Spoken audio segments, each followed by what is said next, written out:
having a good time today. Oh, let me sing. Catch me a catch. Matchmaker, matchmaker.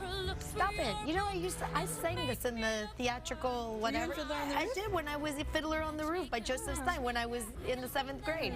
Nice. Stop looking at me like that, Raul. You're on break. Nice. Matchmaker, matchmaker, make me a match. We are kicking off a new segment this morning with West Coast matchmaker of Soulmates Unlimited, Judith Gottesman. Judith, good morning and thank you for being here. Good morning. Okay, before we get to some questions that we have from our friends at home, tell me a little bit about what you do and how it maybe differs from what maybe people are used to nowadays with a lot of the .com and online matchmaking. Sure.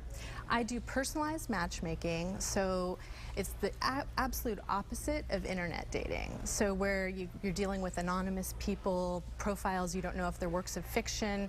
I'm meeting people individually, in person, screening them, doing an in-depth interview for about an hour, and personalizing, tailoring the match to your criteria. So you meet me. Yes. You then meet someone like Raul. And you say, aha, these two. Yes. I'm just using it as an example. Take a break. Okay, let's get to some of the questions because these are good ones. And we'll get your advice on love and matchmaking. Sounds good. Here's the first question. Whenever you're ready. I've been in a relationship for a while and I want to take it to the next level. How do I know my partner is on the same page as me? I'm sorry, repeat. Wants to get to the next level. How do you know that your partner's on the same level, same page? I think communication is the most important element of any relationship, and so you really need to talk things out and make sure that you're on the same path and you're at the same point in your life where you want to be. So keep the open lines of communication going with Absolutely. that. Okay, here's the second question. Hi, my name is Connie and I'm a widow. I'm 53 years old and I lost my husband 13 months ago.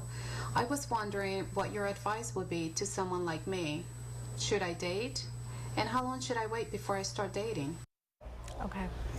You know, for widows and widowers, it's a very personal thing if they're going to date again, if they want to find love again. And the grieving process is a very individualized process. Some people want to get out there right away and start dating again, and other people take a few months or a few years. And it's one of those things, the fact that she's asking the question sounds to me like she's open to the idea of finding somebody else. So I say, decide what feels best for you. Okay, here is our third question. I have a problem. My friend keeps hitting on my boyfriend right in front of me. It's incredibly obnoxious. I've talked to her about it before. She says she's just joking and that it's nothing serious, but it's starting to make not only me, but my boyfriend uncomfortable too. And I really value my friendship with her, but it's actually just getting to the point where it's rude. What do you think I should do, or what should I say? Okay. Probably get a new friend. That would be my best advice. I like that advice. Place to start, and if she's really important to you, then I would definitely have a serious talk with her about it. Okay, great advice. And then here is our final question. I'm in love with my best friend's fiance. I think he likes me. I'm pretty sure he does between her and I. What do I do? You know, I think there's nothing wrong with again, it's about communication. Wait, you're in love with your best friend's fiance? Oh, I'm sorry. You know what? I didn't hear. I'm sorry. It was her best friend's fiance. I'm sorry. I thought she said she. I'm sorry. I didn't hear. Okay. Right. No. Again, that might be another one of those. Talk to your friend if she really matters to you. You know, talk to her and. Ideally, it's very common for people actually to be attracted to friends' love because you have a lot in common. If that's your best friend, you're going to have a lot of the same interests and maybe even the same type of person you're attracted to.